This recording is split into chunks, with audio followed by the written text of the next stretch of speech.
welcoming you all of my beloved colleagues, those who are preparing PACES. We, on behalf of DOAMS, congratulating you and just our desire and trial to guide you so that you can understand what is the PACES is, and step by step we are discussing some things. In the previous classes, we discussed the basic discussion on history taking, communication station, and today our plan to discuss about the examination station.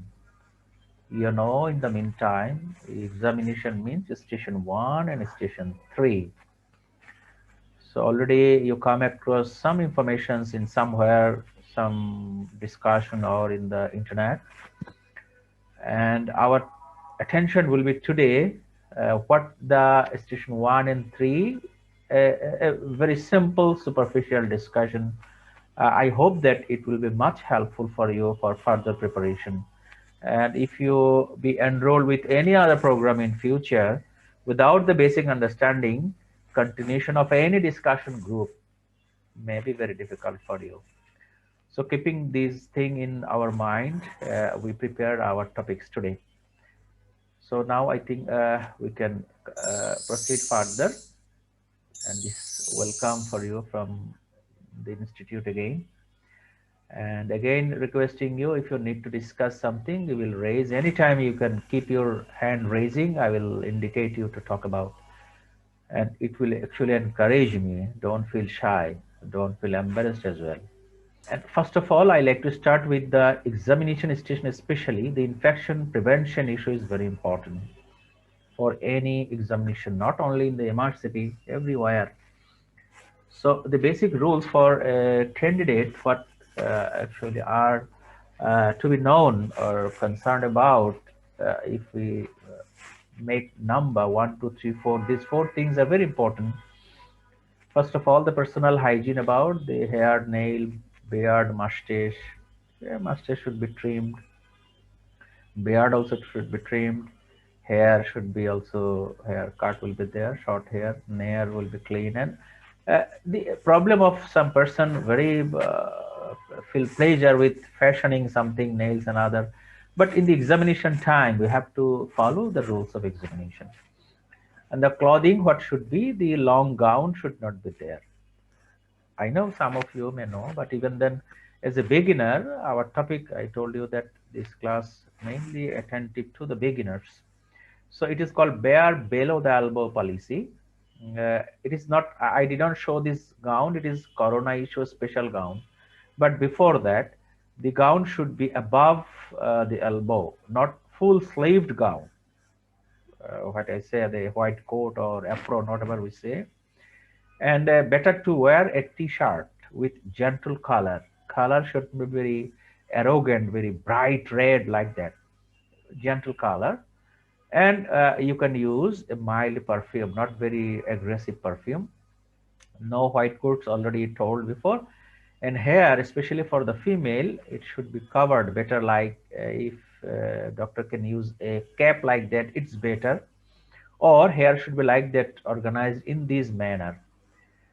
No wristwatch should be in the hand. And the hand contamination with sanitizer, already in this corona season, many of us know how to sanitize the hand by the sanitizer. And if sneezing comes, the rule should be sneeze to the elbow, not in the hand or anywhere, not in the open air. So in the examination time also, within the chamber, within the station, definitely we must follow this thing. Otherwise, they will think that we are not a professional doctor. We don't know what is the infection and how to prevent it. Very recently, for the corona time, they have changed some issues, especially suppose they possibly allow with this gown, because this is a PPE, part of the PPE, full sleeve with cap, maybe there will be headgear and other many things will be there. It is for a little modification for this critical time only. But as usual, the general rules are as such. I think things are really clear to you. Even then, if you have any query, please keep your raise hand. And this is one is senior man, much senior to us also. He is working in Sweden. Regarding the dress up, regarding the attire, he has some exchange of views. Just it was interesting to me. I just collected it for you. You see that in the Sweden, some of you may know or may not know, every member of the healthcare team wearing such a t-shirt type gown. It is not actually a gown; it's a t-shirt, and the color is white. Who is the doctor, who is the nurse, and other, it is maybe visible in the badge, not by the dress. So they maintain a uniform dress code there. It may not be practical for each and every country. So whatever the color, they should be in the t-shirt type, not the full sleeve, half sleeved. It should be one. Anyway, this is a brace up and it is important for the MRCP exam also. So be ready with this. Even if you have a full sleeve, you have to turn it up. I will try to show you one video, a little, only few seconds, and how examinee prepare him or herself according to the rules. I will try to show you also in a video, just few seconds after. So this is the clock. It should be suspended from the belt. Actually, it was my personal clock, and I couldn't preserve it. Possibly, I uh, presented to someone, but I kept a picture for future like that. I don't know the name of this clock. You can collect such clock. It is better to suspend in the belt. One doctor asked, cover the head. Yes, yes, head cover. Yes, head should be covered because hair will be irregularly placed, and that to make it organized, better to use the head cover by the cloth. You have seen already one example in the part of the PPE in the Corona time. Anyway, I think better, my beloved colleagues, if you want to discuss something, please raise your hand. Don't try to write much more in the chat box. Technically, it may be difficult for me to look at this. Please raise your hand, discuss with me. Don't, no problem. Everybody will be benefited. And better sometime writing may not be understandable also. Someone told that the to carry this kind of a watch. Yes, we have to carry. You can, you can carry this type of clock. Yes, Doctor, who asked about Dr. Ramesh, maybe? Someone raise the hand. Dr. Ramesh, please. Welcome, Dr. Gomez. Your So mic is this on. watch we have to carry with us, or it will be available in the examination center. No, no, This you kind have of a to. watch. It is a personal matter. You can carry with you in the pocket. Okay, thank you. But before entering the examination, you just fixed it with your belt. In the pant, you have the belt. There is a, you see, there is a clip is there. Just to fix with the belt. It is easier in the left side. On the left side, you just elevate the clock by the palm and look at the time. And again, your hand will be free, examine as such. You are proceeding forward. Otherwise, if you don't have also, don't keep the wristwatch in the wrist, rather keep inside the pocket. Whenever you need, take it out, look at, and put it down again. You can do it if you don't have such clock. It may not be available. Actually, I purchased in not in from my homeland, from other country, but it's not rare. It is available.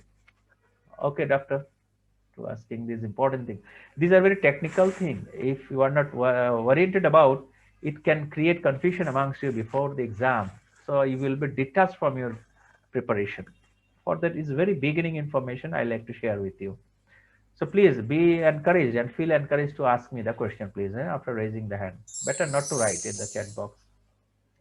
So here in this video, one class I think I have shown for other purpose, maybe in the basic tips of PACES preparation. But here I like to show you only few seconds regarding the hygiene maintenance, how to do it. Just be with me. I'm just jumping in the video. Candidate entered the room. You just look few seconds. Please ensure that you inform the college office before your examination day. By doing this, the centre will be prepared to accommodate your needs in whatever way necessary. When you arrive, please be prepared to follow any local infection control guidelines that are in place at host centre. In many places, this now means ties tucked in, sleeves rolled up to the elbow, and a minimum of hand or wrist. Use this time as an opportunity to Yes, wristwatch also be off. So now in the later part, before after entering or before entering, there will be sanitizer system. You just look that doctor, yes, doctor is sanitizing the hand, then starting the exam. I think that's all in this slide. So I think things are clear how to do it. Even then, if you don't understand, please raise your hand. I can explain it. It's very important. And I have the experience. Some center have arrangement outside the door before entering the room. A nurse or brother is accompanied by the examiner. When you come across, you are going to enter in the room. The examiner helped you also. The doctor, please take it. That means you are sanitizing your hand before entering the room also. It can happen. Not always it is inside. But if it is inside, you have to remember that you have to search the sanitizer where it is. If you forget, so there is your mistake. If nobody, there may be that examiner may not give you, or brother, sister may not give you. So you have to search this thing after entering the room. Where is the sanitizer? Usually within your visual field, it is available. You see that in this patient, it was beside the patient. So it is within your reach also. But if you forget, there is the mistake. Good. Now, the topic of the shaking the hand. Definitely in this corona time, it is not encouraged. But before the corona time also, the shaking hand as a part of prevention, infection prevention was a part of controversy. And even one study was going on that without handshaking, with handshaking, how the infections are transmitted. Is it significant that shaking the hand transmitting infection much and more? Especially this is corona is a special virus. This is very important. But in general, so still it is not decided, but currently in this year, until suppose up to this year also, 2 or 3 exam ahead, the doctor should avoid the shaking the hand. This is the rule, remember it. You know, shaking hand is very important clinical aspect also. Right. Now come to the examination parts. Stations are, you know, the station 1, respirology and the abdomen station 1, and station 3 cardiology and the neurology. A little sequence is different, not as such. First one is the respiratory, then the abdomen in the station 1, and abdomen including it is called renal abdomen. Kidney cases are almost common. Rare, the commonest cause is case in the kidney case in the examination. And the neurology, accordingly upper limb, lower limb, cranial nerve examination. Fundoscopy, though part of the cranial nerve examination. For importance, I just put a separate point here. And another important case is the Parkinson's disease, exceptionally very, very important. So these are the basic structure of the station 1 and 3. So how to proceed to the patient as holistic approach to the patient. The aim of history taking, I told few occasions before, those who attended my talk before, you know, the aim of the clinical examination and the aim of the investigation, same. So keeping this thing in the mind, we are approaching the patient. Everything should be in our mind during examination. Okay. So again, the introduction, a little different than history and examination. Sorry, history and communication station. As this is a small station, that means within 20 minutes, you have to complete 2 stations. So 1 station with 10 minutes time. So this introduction part is not very longer one. Very minimum information. It is written here. So just have a look. Better I like to request someone to practice it here. Who will be? Can you raise your hand just to tell about this? Should I call as before, or someone will be voluntarily? I didn't find raising the hand. Dr. Adnan, Sharar, welcome. Dr. Islam, not Sharar, Dr. Islam. Assalamualaikum. Please, just can you introduce to examination station? Suppose this is respirology. Instructor to examine your So in the respirology, what you will tell, then in the I look, touch, hear, your, that, you just follow it, please. Can you proceed, Okay. please, for everyone? Hi, hi, Mr. X. Good morning. I am Dr. Islam, and I'm instructed to examine you. Is that okay? Dr. Islam, it is not you. I instructed to examine your what? Okay. Examine your? So in this case, your chest, right? Yes, it is called chest, not Okay, respiratory system. Examine your chest. It chest. means actually respiratory system to the patient. This is a relatively layman type word to make the patient understand. This is the chest. Is it okay first? Permission. Is it okay? Yes. Okay, doctor. Then Well, I will look, touch, and hear your breath sound. no. I will look, touch, and hear your chest. Chest. Look, Okay. touch. That means chest. It actually chest, not here. It is the common word for everyone. Okay. Then Okay. I will look, touch, and hear your chest. okay. Do you have any pain anywhere at this moment? No, doctor. During the examination, if you feel any discomfort, please let me know. I will take care. Yes. This is the assurance. So it is a little different with short words in the examination because time is very short. I think everybody can practice it by yourself. So another station will be the abdomen. Dr. Sharar, what could be the word of abdomen in the Well, place of chest? I'll examine your tummy, Yes. and is Okay, that okay, okay? okay. And That's I'll good. look at. Good, good. Thank you, Sharar. Just, Okay. just becoming speedy. Suppose it is the examination of the lower limb of the patient. What will you say? I am instructed to examine your Examine your legs. examine your legs. Yes, legs is the lower limb, and the upper limb. Examine your Upper limb, your arms. arms. Arms. Very good. And the cranial nerve. Be examining your I don't know what am I going to say there. Your Okay. senses. Let's see. Anybody, my beloved colleagues, can anybody share?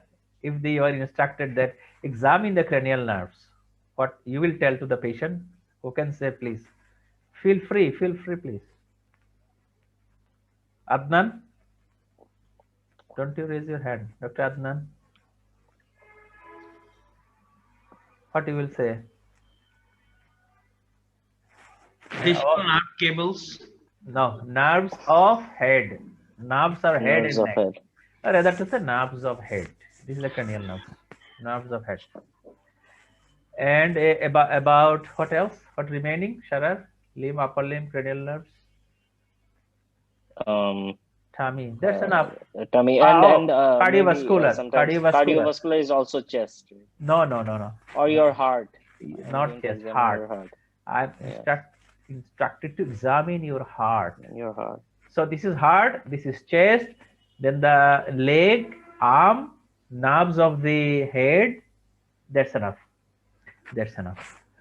So then you will tell, I will look, touch. Is one of the structure. You can modify your own words also, but don't take more time. This is the fact. This is the tips in the examination. Okay. Thank you, Dr. Islam. So this is very, very brief regarding the introduction part. I think we can jump to the other part now.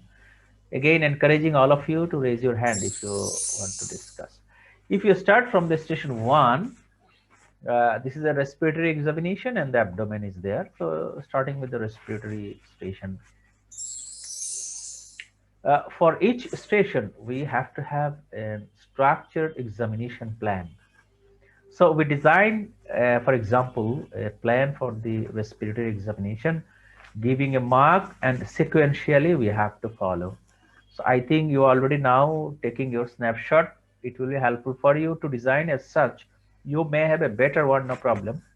We will not urge from you also, but we are presenting to you. How to start? This is one, sanitizing position exposure. From there, up to the neck. Up to the neck. In some of the country, like our country also, we divide the examination into two parts, general examination, systemic examination. So up to the neck, actually, these are the parts of the general examination related with the respiratory system, not each and every general examination part. So this is respirology related general examination from here. And 6, then come to the 7. We like to say for our real purpose the chest proper, or rather to say respiratory system proper, whatever we say. In our native country, the instruction if given that examine the respiratory system, actually this black area only, not this thing. For that we make a different color here, different area. So inspection, palpation, percussion, auscultation. Finally, actually not in the MRCP, if you finish, you try to finish in the auscultation, then you have to think few seconds. The strategy is pause with the stethoscope on the chest, not to remove it, and you formulate your presentation within the second. This is one way. But finally, actually in the MRCP exam, you have to finish in the number 10. So after finishing the 7, you are coming to the 8, examine the back and the legs, especially for the edema. Then you think yourself, pause at the leg and formulate presentation. So you just look at very simply, you can see the 2 waves, is there any fungal infection, whatever, you just pass your few second time. But in the meantime, tactics will be that you are preparing yourself just to answer the questions. Immediately the examiner will ask you for that. So I will tell you the timing, you know already, I think many of you know what is the time. It is 6 minutes time total. So how to finish it? Thank you to the patient. Thank you. I can help. Can I help you put your shirt back on? Usually the patient will not allow you. Okay, doctor, thank you. Then turn to the examiner, and then examiner will ask you, did you finish your examination, or please present your case, whatever you are talking. But during the presentation or at the end of presentation, in each system examination, you have to end in this manner, that I like to complete my examination by examining in the respiratory system related are axillary lymph nodes, sputum, port, if any sputum there, or even you can ask that I need to see the sputum, and the peak flow meter, obstructive lung disease if you suspect, SpO2, if any acute patient, definitely SpO2, observation chart, and the urine dip.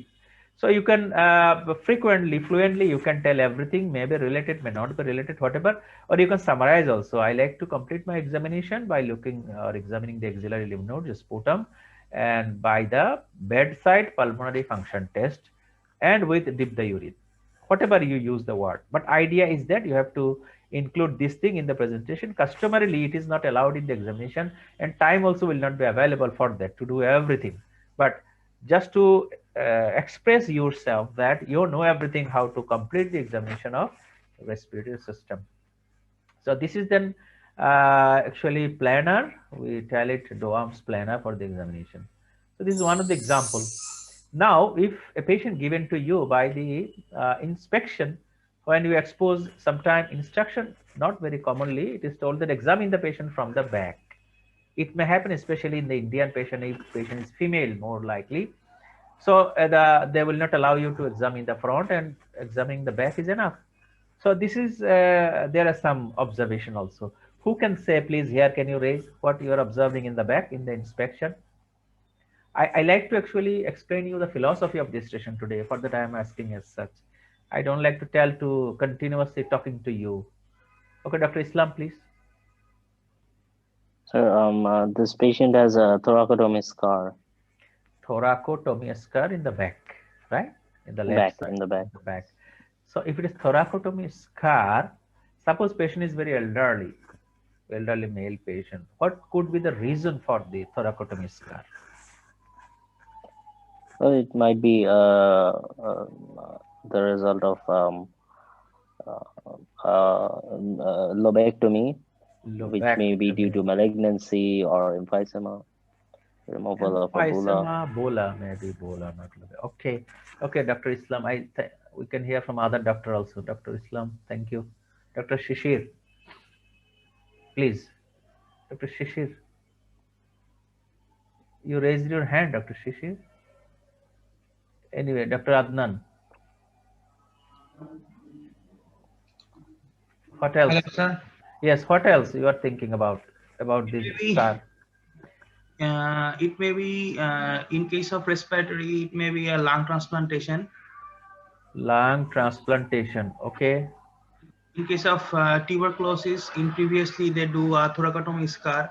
So forget the tuberculosis. Rather, we will be busy with the lung transplantation or removal of the lung tissue. Could it be pneumonectomy or lobectomy? Specific question to you. This may be a lobectomy. And what will be the appearance of the pneumonectomy scar? Who can say, please? I think many other colleagues are hearing. Please, can you share? Anyone? Because it's a very common station, a common case in the respiratory. Scar is very common in every station. I will not take much time in other station today. Only in the respiratory system, I like to highlight some details. No one. Actually, lobectomy scar will be smaller, not this much. It's more likely pneumonectomy. So why I am telling this thing? Because in the examination station, in the station 1 and 3, we have to be able to identify the patient from the very beginning only by looking at the patient. And 50% we have to be able to identify what is going on. Look and inspect only. So from the inspection, if you understand that it may be a case of lung transplantation or pneumonectomy, so you have to identify or think about the reason of the pneumonectomy. Now you touch the patient and you will get your desired findings. For that, I am just actually spent a few more time here to understand how the inspection can guide you for the further examination and for your expected findings. So in each station, I will tell you a little example very shortly though. So anyway, this is that might be the case, and you will proceed on. Examiner will ask you some relevant question. You may have the books also, you can go through further. Good. Thank you, Dr. Islam. Now, just to show you some scars. Scars are always important in the MRCP. Just to show you, these are the thoracotomy scar. The anterolateral thoracotomy. It previously won the posterolateral. So this is anterolateral thoracotomy. There are some other scar also. So it could be small scar usually for the lobectomy and big scar for the pneumonectomy, and maybe lung transplantation and some decortication procedure. In this left side, you see it is called clamshell scar. U-shaped scar is there. There is the double, actually bilateral thoracotomy with sternotomy here, and it is just if it is done like that, separation, both lungs are there. So if big exposure needed in this time, you have to do this. It is called clamshell scar, like a box like that, clamshell box. In this, idea is that for the better exposure. So looking at this here, you mean that there may be again some big surgery happen in this. So both lung transplantation is done in that manner, both lung transplantation. Okay, this is one other, and there may be some other also, just to show you, because I think that many of the doctors didn't see such a scar before and was not much oriented about that. It's my personal observation, for that I am showing to you. I will not detail everything. So you see there are 3 pictures, one by one I will show you. This is called the VATS scar, video assisted thoracotomy. So this is the VATS. By VATS, many things are done. You see there are some entry point or the drain point, and there are some area for removal of the tissue. So in such manner, the bigger one picture from number 1, you see that there are lung nodule, using lung removal of the lung nodule.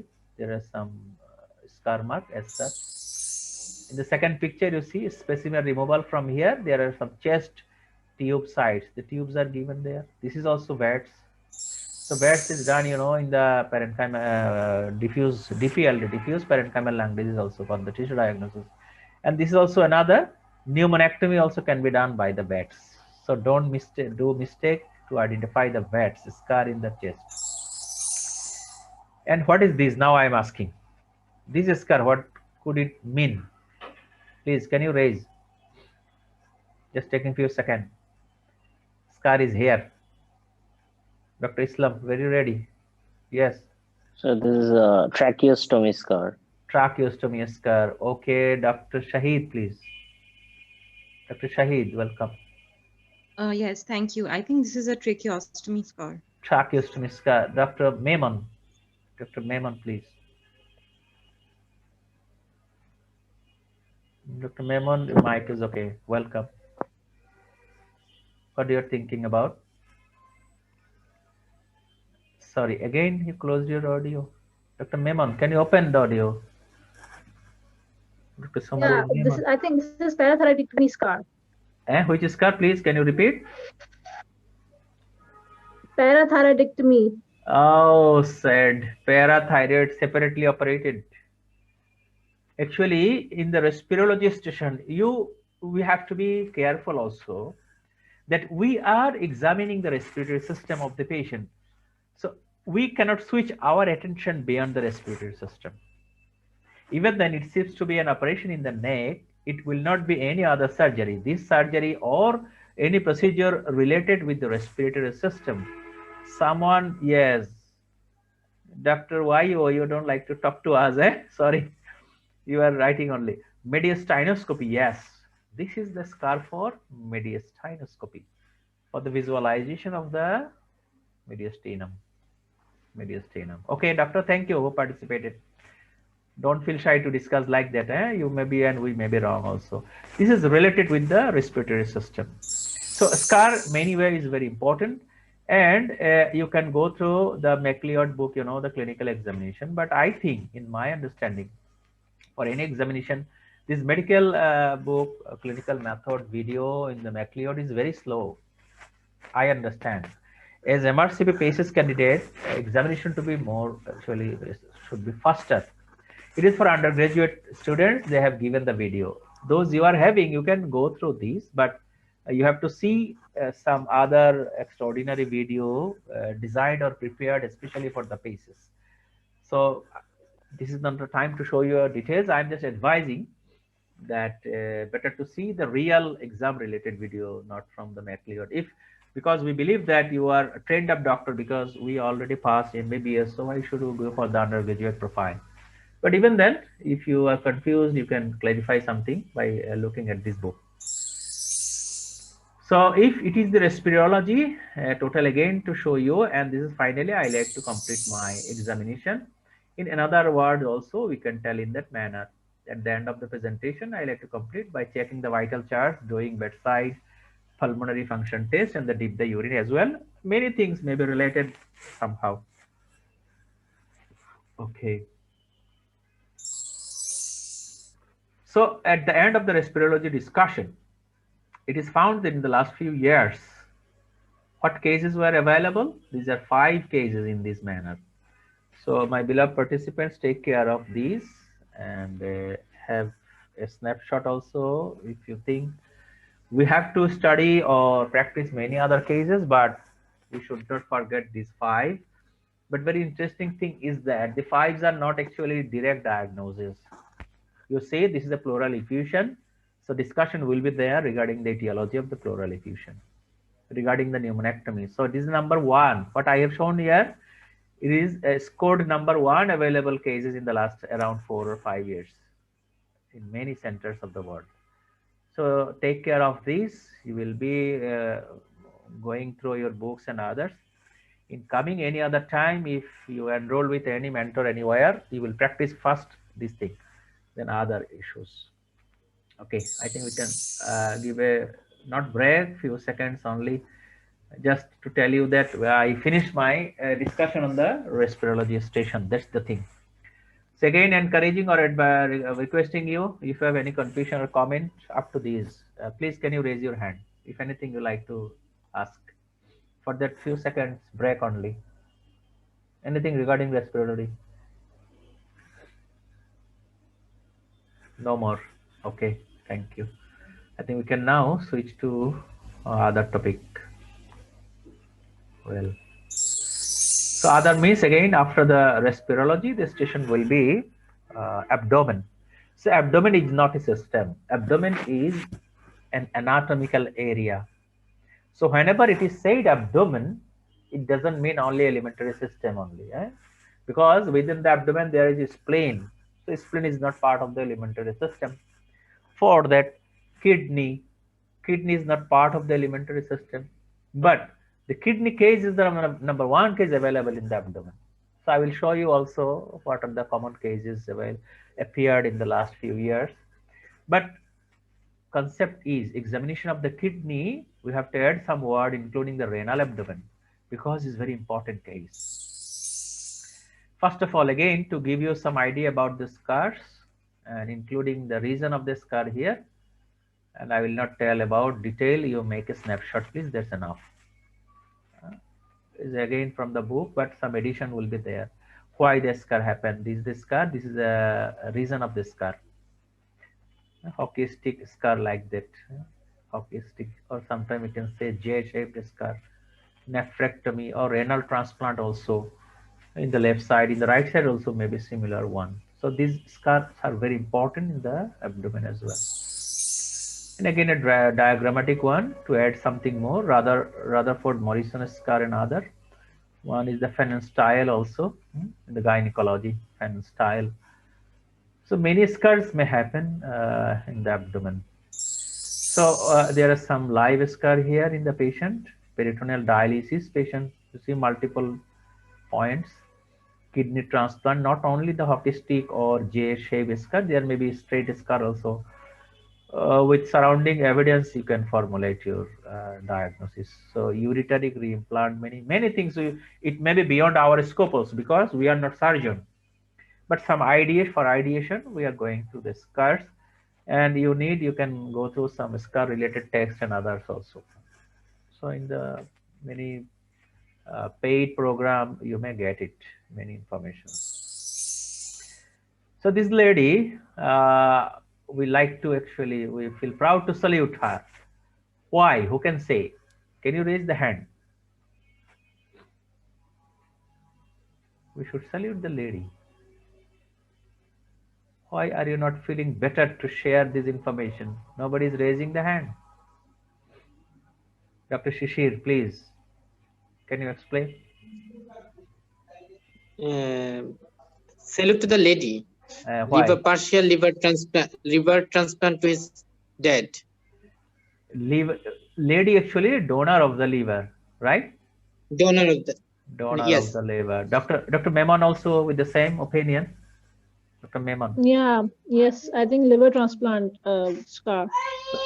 Which is the liver transplant Lady scar? gives person. This is the liver, is the donor or receiver? Lady? A donor. She is the donor and lady donor. Lady donor, and in so far I know is the He father. Is the receiver. Is the father. The father is the receiver.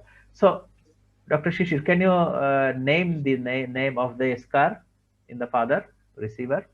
Mercedes-Benz scar. Mercedes-Benz scar, very popular. It was very hard to know few years before. Now it is much common. One colleague actually could not identify these in the UK exam, though much more years before. But nowadays, it become old issue, the name of the scar. But Dr. Shishir, if the upper extension is not there, what could be the name of these? Suppose it could not be Mercedes at that time. Upper extension is not there, only this upward and downward. What is the name of that? Who can say? Pancreatics. No. Then there is another name. Nobody is telling. Don't feel pleasure really. This is called rooftop scar. Rooftop. You know the roof? Many house roof like that, cottage type the residence. Rooftop. This is rooftop, and if it is extended up, it is called the Mercedes-Benz scar. So it's a scar for the rich men who are having Mercedes-Benz, not like Corolla and other. Anyway, so come to the renal station now. Okay. In addition, you know, undergraduate life, we come to know about the examination of the abdomen more or less, but especially for the kidney cases, we have to be attentive for such 6 points. Okay. So I think I will not read. Better I can get help from someone who will help me to read it out, please. Just to have some rest in my voice, just to share someone who will be ready to help me to read it. 6 points. I will explain. Don't you understand what I mean? Dr. Adnan? Hello? Dr. Ramesh Gomez, I think, willing. Okay, Dr. Ramesh, welcome, please. Can you read for us? Ramesh. Hello, Dr. Yeah, Gomi. renal abdomen following structured framework should be used. Very good. Current mode of renal replacement therapy. Okay. Previous modes of any renal replacement therapy. Look for any old scars. Yes. Adequacy of the renal replacement therapy. Look for any features of uremia and volume status. Okay. Complications of renal failure like anemia. Yeah. And look for the complications of immunosuppressive therapy, which are often seen with renal transplantation. Okay. For the etiology of any clues for the etiology of renal disease, which sometimes may be possible, sometimes may not be. Possible. So thank you, Dr. Ramesh. But just one additional questions to you. Can you name some etiology of the renal disease? Maybe possible, Yes. not possible. Polycystic kidney disease. Yes. Very good. It's very easy, right? Not that it is not possible. It is within a possible category. Enlarged kidney will be there both sides. Yeah, because we may be, it's possible to palpate the enlarged kidney in Yes, PCKD. yes. Any other cause where etiology may not be clear? Could it be diabetic? Could it be diabetic? Diabetes, usually not with a history of diabetes or This if is not presence history, doctor. Remember, this is examination station. It is not history station or clinical consultation station. In the examination, may not be obvious that patient is diabetic or not. Though, if patient is on the insulin, there may be a prick mark in the fingertips or the insulin mark in some part of the body. But in the fingertips, maybe sugar measurement prick mark might be there. So it may be SLE, the female, SLE patient, or it may be some other reason also for chronic kidney disease. But most common is the adult polycystic kidney disease. Is very important. Thank you, Dr. Ramesh. I think Dr. Sharar can come forward. Anybody also will raise the hand. I will ask one by one. Dr. Sharar, complications of immunosuppression, possibly I have given down. You see, maybe anyone from there, but very common is the purpura, steroid. It's much common. Purpuric spot should be there. And there could be some gum hypertrophy, especially purpura you should not miss. There may be chance of cancer also, but these are not much common. In the examination, you think that the cancer patient may not be available in the exam, usually. So, very commonly you may find the purpura. This is the complication or side effect of the steroid. And gum hypertrophy, both are much common. And again, Dr. Sharar, please, number 0.4, complications of renal failure. So patient is on the treatment. Even then, why patient will have complication, anemia? If patient is anemic, what you will be thinking? Well, there will be obvious pallor in the examination. Patient is anemic. Patient is on the renal replacement therapy, but still patient is anemic. What does it mean? Patient is on renal replacement therapy already. It is very, very well. Then the patient might need erythropoietin. There might be erythropoietin deficiency. Or there might be therapy is not adequate. Iron deficiency as well. Therapy is not adequate, especially if patient is on dialysis only. Can it correct anemia? No. No. But if it's the transplanted kidneys there, it would correct the anemia. Then it could correct anemia. Yes. Okay, you got the anemia, but patient diagnosis is transplanted kidney. What summary you are having? Then the kidney, the transplanted kidney is failing as well. Possibly failure is there. And maybe that there are some other reason of the anemia also. Not always that this is a kidney failure, right? Because if kidney is in failure, you are getting some other data also, like rule of 2, you know it, rule of 2. What else? Suppose you may get uremia or some problem in the volume. Volume status. There might be altered volume status. Raised JBP leg edema, right? And how could you identify the uremia, features of uremia? Well, there might be an obvious flap. Uremic flap. Any other thing? Uremic flap may be there. And any other thing? Patient. No, you have to be straightforward to say something other than flap, because flap actually is not signify the renal failure, it signify any other organ failure. But one thing is important, if you examine the chest, you may find, Dr. Adnan, I think ready to tell, Dr. Adnan. Sir, uremic pericarditis, So what will be your sign? friction, pericardial rub. Pericardial Friction rub may be rub, present. yes, pericardial rub. Dr. Memon, do you like to add anything more? I think you understood. I think so, right. Okay, so your examination in the abdomen, but you are extending something else. You may not have enough time also. Dr. Shahid, I think you were willing to tell. Uremic encephalopathy may be present, sir. But in the exam, any encephalopathy patient will not be there in practice, right? Terminal event with a patient with terminal event may not be, should not be available in the exam. This is the thing. So pericardial rub is important. So at the last, you have to add this thing. For that, I just prepared yourself. And now come to the point 2. Dr. Shahid, please, can you be with us? Dr. Shahid. Sorry, you went down. I'm sorry. So come to the 2. Previous modes of renal replacement therapy. So what could be the previous modes of renal replacement therapy? Who will tell? Dr. Islam again. There might be a peritoneal dialysis previously, or there might be a hemodialysis. Hemodialysis, okay. Or there might be renal transplantation. No, there might be even the renal transplantation. Now renal rejection is there. Again, patient on the hemodialysis. It can be also. Isn't that it? Yes. It could be also. So take care of this. And current mode of renal replacement therapy. So you summary and every information will guide you. Suppose active puncture mark is there in the fistula. So it can tell you that now the renal replacement therapy done by the hemodialysis or like that. Active abdominal scar, so it is a peritoneal dialysis as such. So I studied a little more here to make you understand all the 6 points, and already given the extra information down, the features of the immunosuppression. Good. Now at the last, in the abdomen, the additional features are much more. I like to complete my examination by measuring blood pressure, definitive blood pressure in the kidney disease patient, and doing digital rectal examination, inguinal lymph node, external genitalia, dip the urine, and observation chart, including auscultating the heart, right? Especially if it is a renal case.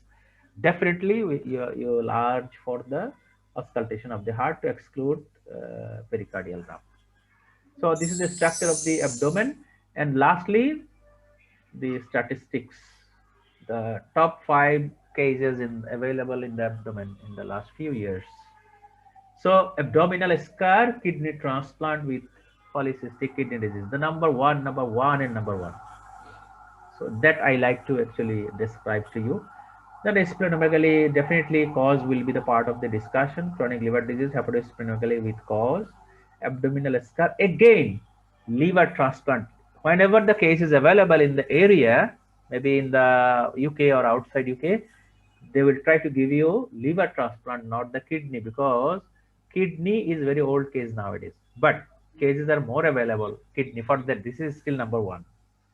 Liver transplant is very common. So these are the 5 cases, including some other cases. So you will practice by in your own methods with own group as such. So this is the end of the abdomen issue. Please, can you raise your hand to discuss anything or comment?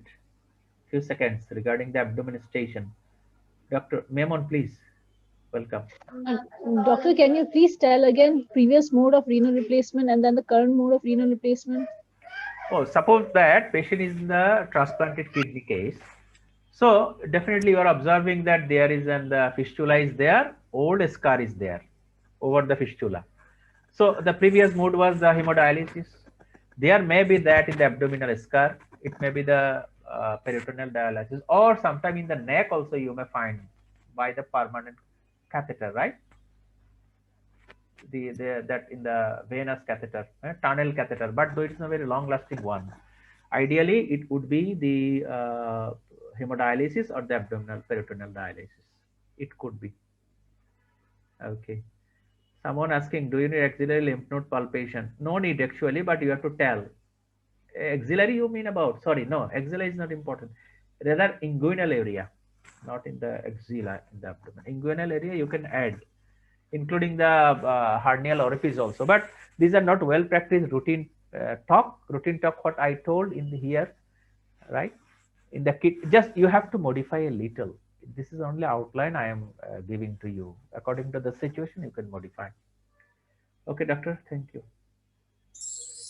I think we can come to the next station. It is the cardiovascular examination one. So again, look at some scars. Without a scar, you will not pass MRCP.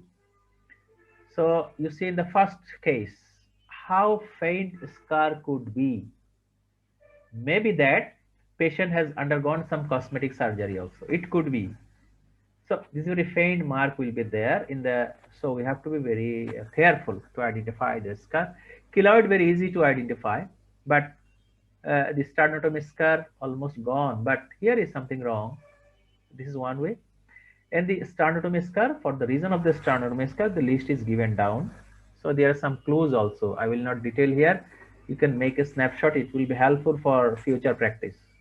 If a scar is there, what could be the possibility? I will not tell much more. So this is the scar for you to remember. And the reason of the chest wall scar, the area where it is done. You see there are 1, 2, 3, 4 areas are shown. So the common surgery done in this area, this is listed here. In the right side, especially for the female, if you are not curious to see, you may miss this behind the breast tissue. Suppose if think that the patient might have surgery, maybe valvular disease and other or some other thing, even in the chest case also, gauge that there could be some scar. So minimum, if you may not expose the lady in that manner, minimum you will ask, sir, can I see the scar any in the chest of this lady? Then examiner will give you the mark. So be curious about this. This is my suggestion, though patient is female. Anyway, cardiology is very interesting. It will take very short time. The information you can finish very early, but understanding should be very clear. So nowadays there are some small, it is called mini, what that? Small scar surgery. The word is there. It is called minimally invasive surgery. Minimally invasive surgery. So it is in the heart also, there is minimally invasive surgery nowadays common. So don't think that always the valvular surgery could be having that sternotomy. There may be some small scar mark in the many parts of the chest. So there could be minimally invasive surgery. Take care of this. In the cardiology, again to tell you, as I told you in the respiratory station, whenever you enter, within few seconds, you have to be able to diagnose the case. If it is possible, it is good. In the cardiology, how can it be possible? If I tell you the story, please be with me and I will ask you after my telling. Whenever you enter the room, initially patient will not be exposed as such. Patient might not, or patient might have this sternotomy scar, but you are not looking. Anyway, but the neck is exposed. When you enter the room, you are hearing some rhythmic mechanical sound. Rhythmic mechanical sound seems to be corresponding with the heart rate, normal heart rate. So what could it be? What could it be? Who can say? Please raise your hand. You just entered the room only. Hello, good morning, and other. In the meantime, Dr. Islam, what could it be? Mechanical sound? Valve, transplanted valve. Replaced valve. Oh, cardiac replacement, maybe. Mechanical sound, rhythmic means it is a valve issue. Replaced valve, mechanical valve, not the biologic valve. Mechanical valve. Okay. Okay. Thank you, Dr. Islam. I will ask some other doctor also. Dr. Adnan now. How can identify this is mitral valve or aortic valve? Only by looking, without any other thing. You are just looking, observing something and hearing something. Dr. Adnan. If there is a submammary incision, it may be mitral. Dr. Adnan, patient is not exposed with the cloth. Only you are looking at the neck only. If there is a two sound. Two sound is not very easy. Anyway, two sounds, both valves, you mean? You think that your ear is better than the stethoscope. For that, you can identify the two sounds by the ear. Maybe difficult. Okay, Dr. Adnan, thank you. Dr. Madiha Shahid, please. Can you add? It's very interesting talk here. I think there is a clicking watch-like sound. I saw a case. I think it was of MVR, mitral valve replacement. Not like that. Just I'm telling you to finish the talk here. Be with me. You are looking at the neck and looking at the neck vessel pulse, right? Neck pulse. So you are looking at the carotid artery. One thing will be guiding for you that if the patient is elderly, more likely it is aortic valve, right? Be with me, Dr. Shahid, please. Don't be muted. Be with me in talk. Dr. Madiha Yes. Shahid, please. Yes. So if it is elderly patient, more likely this is aortic mechanical replacement. If it is a younger lady in the India, suppose Kolkata and others, what is the disease? Mitral valve disease due to rheumatic heart disease, right? So age of the patient, gender of the patient is giving you the informations much more. Again, if it is the elderly, it is aortic valve, more likely this is degenerative change is there. Okay. The second information you may get only by looking at the neck. If it is the sound is coinciding with the outward thrust of the carotid artery, what valve could it be? Aortic. By the pulse pumping out, it is the first sound or second sound?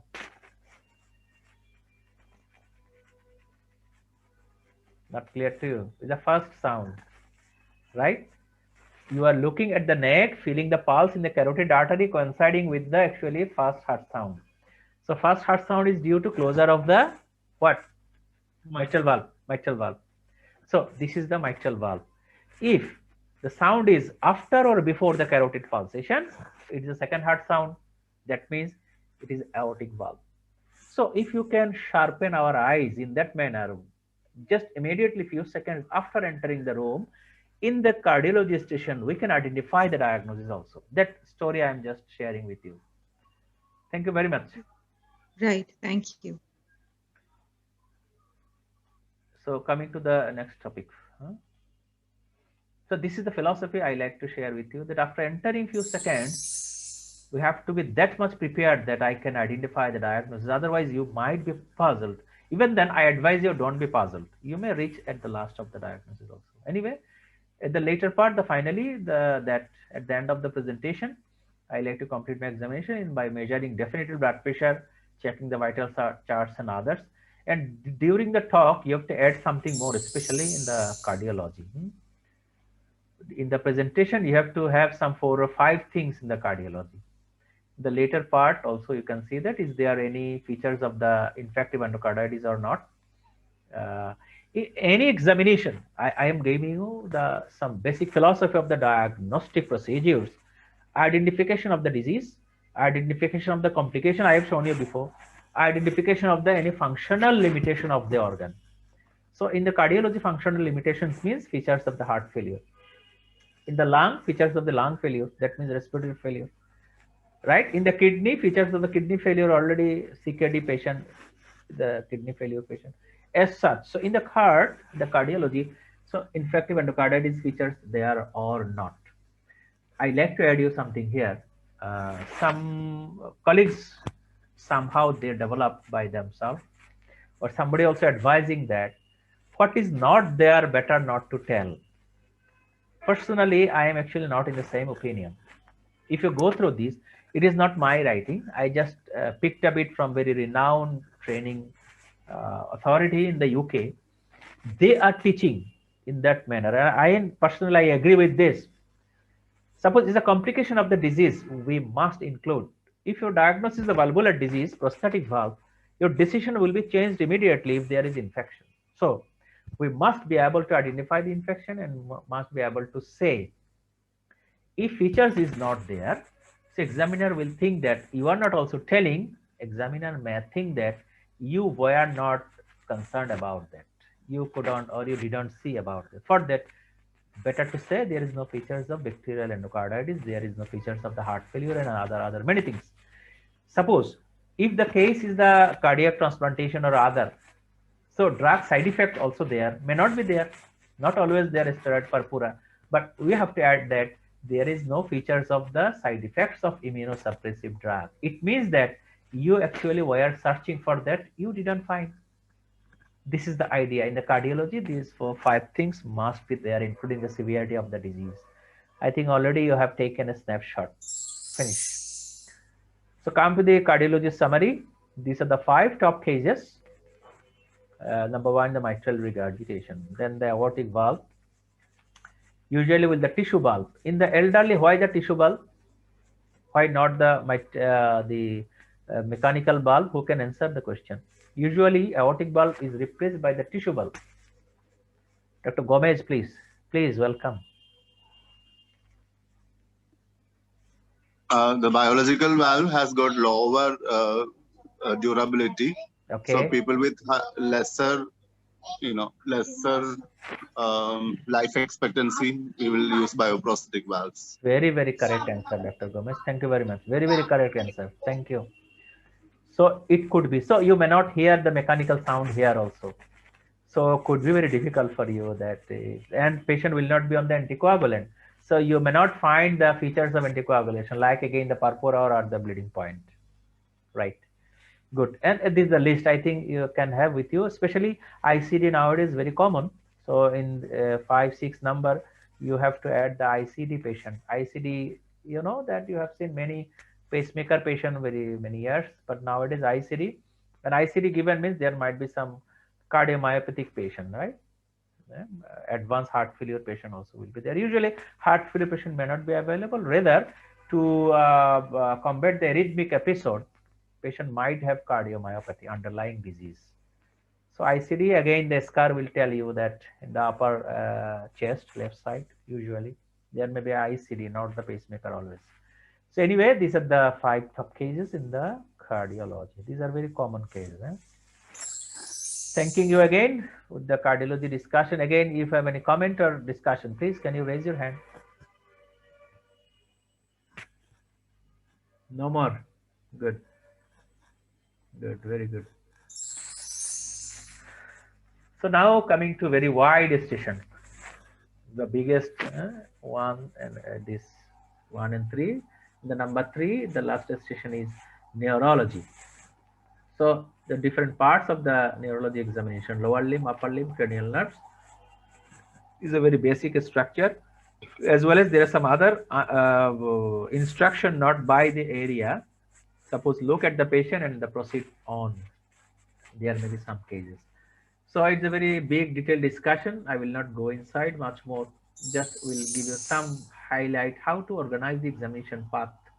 So especially for the limb examination, we can think of a common structure like that. Many where you can see, I actually just edited by myself. The upper limb, lower limb, the similar examination attitude is that similar informations we are gathering in that manner. First one is the screening. First is the screening. So this is the lower limb examination maneuver in the upper limb. So second is the tone, power, reflexes, coordination, how coordination done in the upper limb and done in the lower limb, and the sensory examination. We must know about the dermatomes. So if you know only one lower limb examination, it will be easier for remembering the upper limb as well by matching this similar attitude of examination. For that, this chart may be very much helpful for you. So requesting you to have a record, a snapshot of this. Now I like to tell you some strategy. I don't know, many of you attended my previous talk on where is the lesion, what is the lesion. I discussed in this class a detail, but here a nervous system examination, just to give you some glimpse of that. Suppose patient presented with a limb weakness, how to proceed on. So in the video also you will see that any patient after shaking the hand, we have to go to the foot end, chest, abdomen, the neurology, wherever. In the foot end, we are looking at the patient.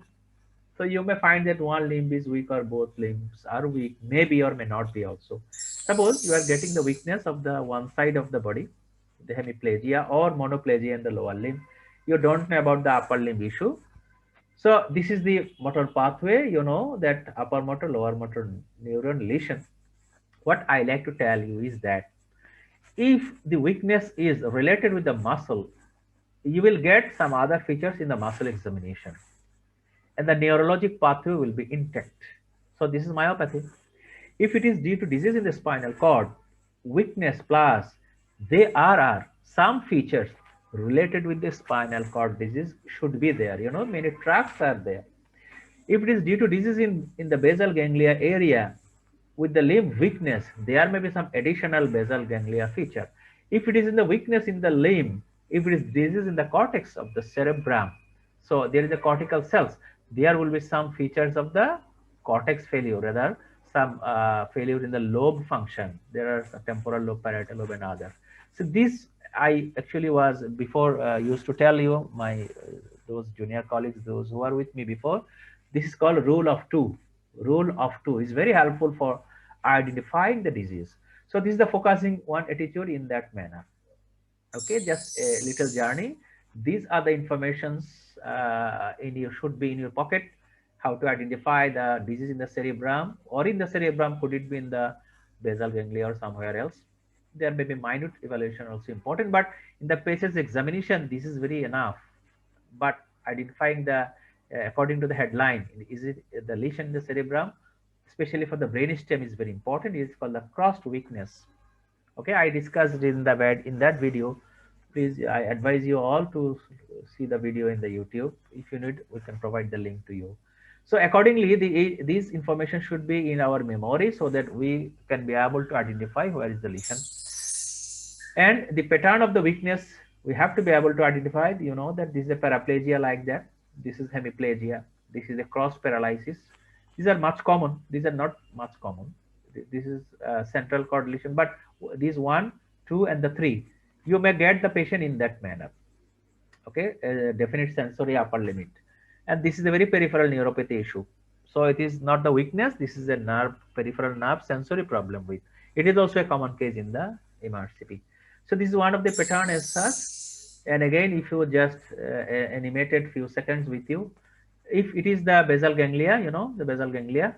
So in the limb weakness, there could be additional features of the basal ganglia, movement abnormalities. So if it is the, you know, this is a spinal cord. If it is the spinal cord with the limb weakness, you will find these things sensory level and sphincter dysfunction as well.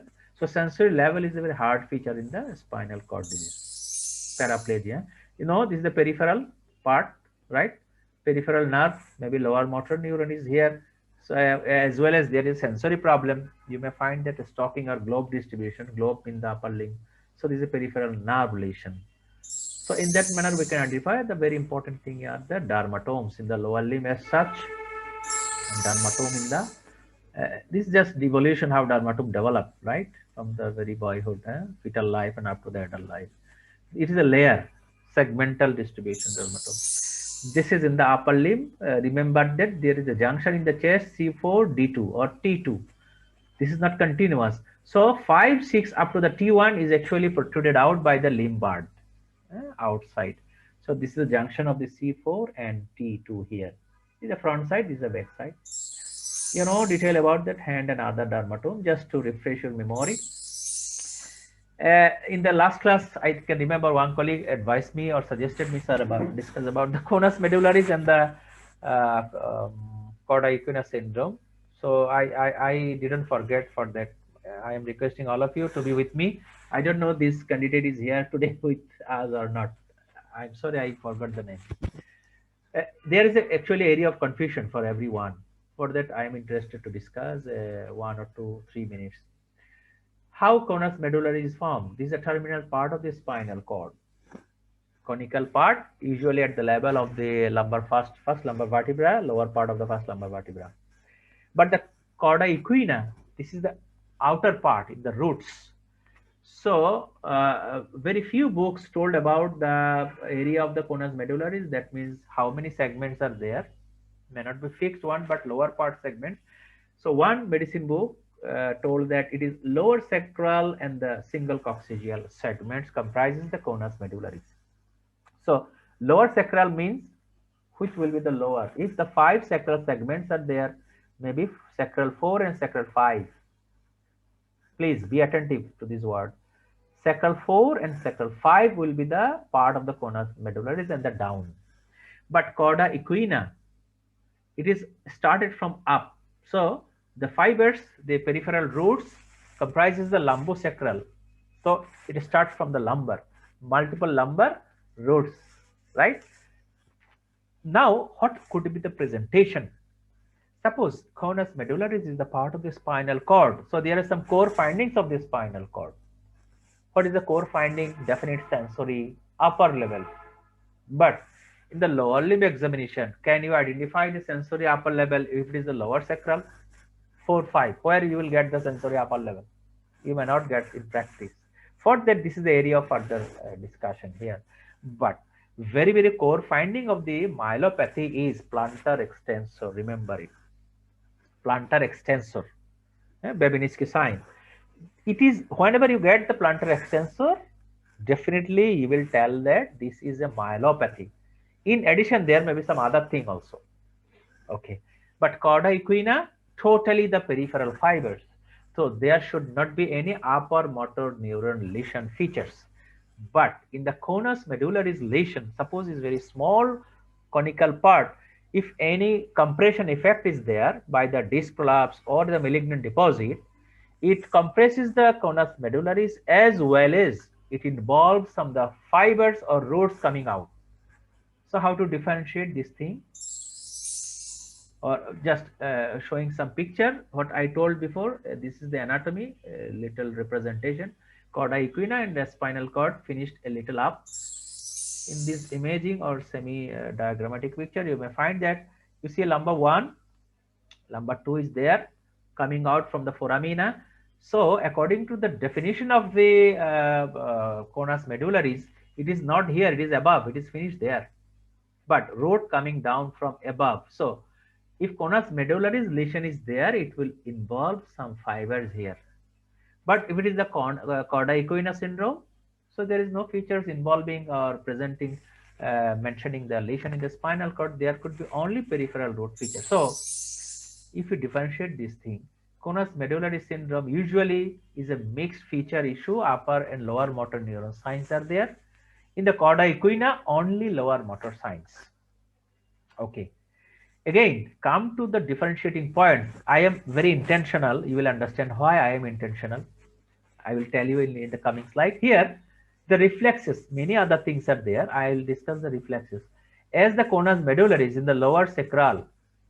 So, what do you think, that knee jerk is hampered or not? Not, because the root value for the knee jerk is lumbar 2, 3, 4. So, in the 2, 3, 4, there is no conus medullary segment. So reflex will not be affected usually in the knee jerk, but ankle jerk may be affected, may not be affected. Ankle jerk in the conus medullaris, by definition, it is sacral 4, 5. But you know, ankle jerk can involve a little upper segment also. But still, in the book, not mentioned. I am reminding you, how many segments are involved in the conus medullaris lesion. Anyway. More possibility, if the jack is affected, it could be in the conus medullaris, the ankle jack, but not the knee jack. But in the chorda equina, as it comprises the fibers from the lumbar and the sacral coccygeal, so in the chorda equina, knee or ankle, both jacks are usually affected. That means jacks will be diminished as part of the lower motor neuron sign.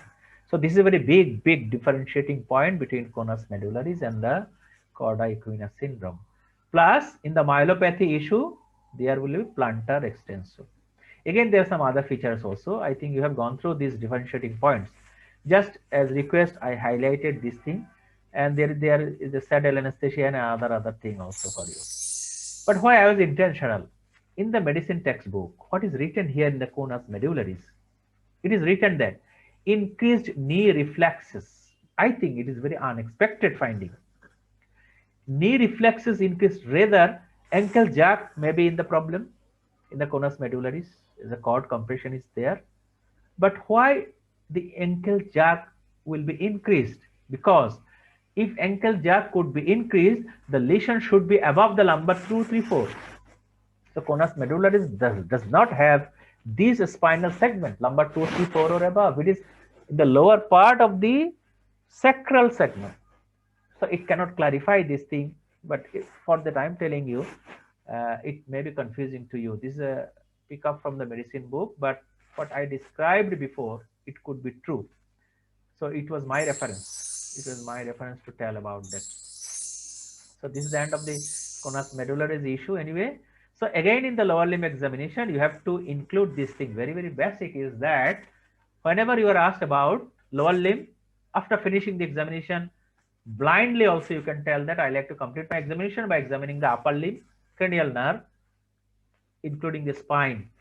So if it is the lower limb, definitely you have to check the lower part or back, spine. If it is the upper limb examination, definitely you have to add the neck examination. So usually in the upper limb examination, in the inspection part, you have to see the neck as well. But if you couldn't see, you have to tell at the end of the presentation. So whenever you are asked cranial nerve examination, you have to add upper limb, lower limb all together. So this is the fact. And dip the urine and other issue may be added as well. But this is very, very principal. Suppose the lower limb examination is a case of paraplegia, maybe due to spinal tumor or maybe due to surgery complication. For that, the spinal examination is very, very mandatory. You can examine also if time allows, or you might forget, you will add at the end of the presentation. So this is the limb examination and the cranial nerve examination. I will tell a little only the how to proceed on, make it shortcut. So requesting you to have a snapshot, please. It is my summary, may be helpful for them. And in our DOAMS, we are advising our colleagues to be oriented in that manner. Just asking is enough. Do you have any problem of your smell? Do you have any problem of your taste, like that? Not that you have to put some salt, sweet, and other over the tongue. What we learned in our undergraduate study. So this is called mechanism. This is called the flavor of the examination of PACES or MRCP. How to design yourself. You know many things, but you have to be oriented for the examination as such. So fundoscopy is very, very important skill. We should not forget it. You have to learn fundoscopy, those you don't know. So up to this short instruction may be helpful for you. You will discuss amongst you. So now again, the top rated cases in the MRCP from the neurology. Number one is the peripheral neuropathy, and could be caused diabetes, hereditary sensory motor neuropathy, CIDP, right? The cerebellar syndrome, Parkinson's disease, old stroke with visual field defect. Stroke patient, so visual field defect means you will be adding the cranial nerve examination, especially the eye visual field defect, confrontation test and other. So spinal cord disease also common, paraplegia cases. Now causes will be the compressive myelopathy or non-compressive myelopathy.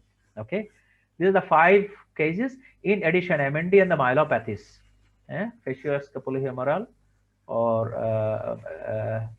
myotonia dystrophica, or cranial nerve lesions are also important among these. So these are the common cases for your kind information.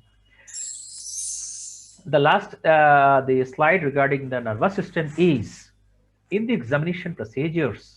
You understand that the examination of the nervous system is not much easier.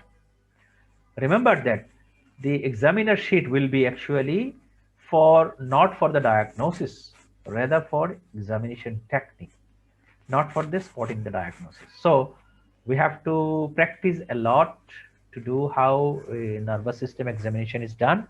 The commonest examination instruction is examine the lower limb. It is very common.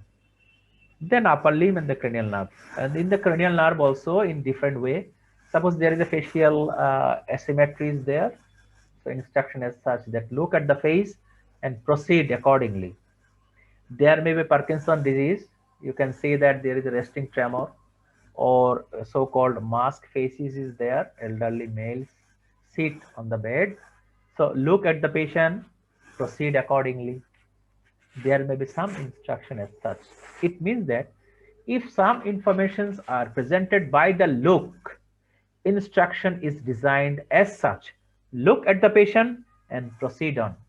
It is especially happen in the neurology station. So I think I am at the end actually now. I tried my best to give you a brief on station 1 and 3, all the stations, very short summary rather. It needs a little more time also, and I believe that my narration up to these can help you. You have to prepare yourself first. You have to go through some books also regarding the cases and practice with your friends. Make a group to examine. Idea is that before going to examine the patients, practice with the dummy. Even among your friends, someone will be the patient and someone will be the candidate. We have learned in this manner. Because as you don't know the procedure in the very beginning in a proper way, it may be hazardous for the patient. Patient may be annoyed. Patient may be injured also. Take care of this. This is called patient's welfare. You know that we talked about many times, patient's welfare. It carries highest mark in any station. So try with the dummy first, and many the mentors like ourselves also arranging some practice session also. Before entering into the practice session, please few days be busy with you. I am telling and I told you that the session designed for the beginners. For that, this is in my mind. Go through some books, look some videos, prepare yourself, then go for the practice session. Side by side, you will be busy with the group discussion with any organized group as well as, but in the corona season, it's very difficult to see the patient in the hospital. So you can rather practice with some groups, like mentor with others. Somebody writing here, really, I like to hear from you, not by reading, difficult. BCC, some cases may have arthritis. How to examine? Oh, sorry, doctor, I didn't prepare station 5 because we will take a station 5 in another day, not today. We will discuss station 5 in another day. We had some session before also, but again, I will design a very short station 5, especially designed for the beginners. I think you will be happy on that day. Dr. Krupal, thank you for your suggestion, and not today. So at the last, what I like to say, how to design your timing, as it is given the 10-minute time. So at the 5 minute after, they will tell you the 1 minute left. In the last part, wrapping the examination, like wrapping the history before. So whatever you didn't see suddenly, you should click the mind that, oh my God, I didn't see this important thing. Suppose in the respirology, case will be bronchiectasis or case will be interstitial lung disease, but you didn't auscultate the chest. How can you present the case now? If such situation happens, within 1 minute, you have to go there, finish it. Okay. Then get ready in the last few seconds. I have shown you the strategy. Keep the stethoscope over the chest or put your hand in the leg. Think few seconds. So don't tell that I finished my examination. Until 6 minutes, you have to wait. Think yourself, organize yourself, and finish. Bell is rang. Okay, doctor, thank you. Examiner will tell you, present your case. Or what are your findings? Or what is your diagnosis, whatever it is. So there are many ways of presentation. According to the station, you will practice by yourself. And lastly, how will you investigate and how will you manage the case? These are very, very prototype questions. And in these 4 minutes, actually, examiner will not have much questions to ask you. This is because these 4 questions and answering will take 3.5 minutes time. So if it is better that you answered very speedily, confidently, if examiner will get chance to give you more marks or to be more happy, they will ask few extra questions. But for to get the pass mark on an average mark minimum, these 4 or 5 questions should be answered. It's very, very prototype. So this is my suggestion how to organize the timing. And in my suggestion also, in the practice time, better spend 9 minute time, 9 minutes to avoid the system loss. That means you take here the 4 minutes and 1 minute. After 4 minutes, you will finish. And then in the 1 minute, try to complete all the examinations related. It will be a good practice. This is the suggestion. So I like to thank you all. This is some resource materials in our YouTube. Somebody of you know, if you want, we can post it in the group also again for you if you request us. There are some important sessions over there, especially PACES tips, DOAMS MRCP PACES history introductory class, PACES practice with the headache history, practice how to make easier. Many related pages links are there. May be helpful. It is the suggestion to go through about this. Anyway, thank you very much for patient hearing. So now at the last, if you have any comment, query, you can ask. Please raise your hand if you want. Anyone, please. Dr. Shahid, welcome, Dr. Shahid. Yes, I'd like to request to if you could post the link of these videos that you are mentioned, and you have a link to localization of lesions. You mentioned that you have already taken a class on it. I actually missed that class. Oh, doctor, no, in the link you will get the localization. I'm just going back, doctor. Can you have a look? Because I didn't focus. You see, neurology, how to identify focal lesion. The class happened in the 20th November, around 20th November, or maybe one day after or before. So this is the YouTube link. So I think I can put all the links in the just now in the group. Whatever you want, you can pick it up. Okay. Okay, thank you. Thank you. And I hope that it will be very helpful for you, because I can remember those attended this class, they were actually appreciated much about this. I am sure it will be very beneficial for you. That's good. Any other suggestion or comment? No, huh? So best of luck. I am inviting you that in the coming time, also within 1 week, if possible, to sit with you with some other basic informations. I think it will be helpful. If you think that it is helpful, just be with us. You will get the information in time. Maybe station 5 we will sit in future. Station 5. Okay, best of luck. Thank you very much. And those who attended actively in the session, interactive, Dr. Islam, Adnan, Shishir, and Dr. Shahid and others also. Dr. Gomez as well, I can remember. So thank you very much. Yeah, Dr. Sharar also. Do you like to say? Sorry, in the last. So I had a question. Please. The thing about station 3, I guess there was something about miscellaneous.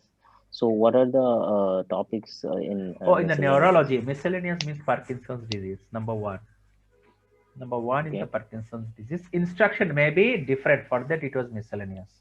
Not that examine the upper limb, examine the lower limb, or examine the cranial nerve. Maybe that look at the patient. Look at the patient. Maybe it is very common. Look at the patient.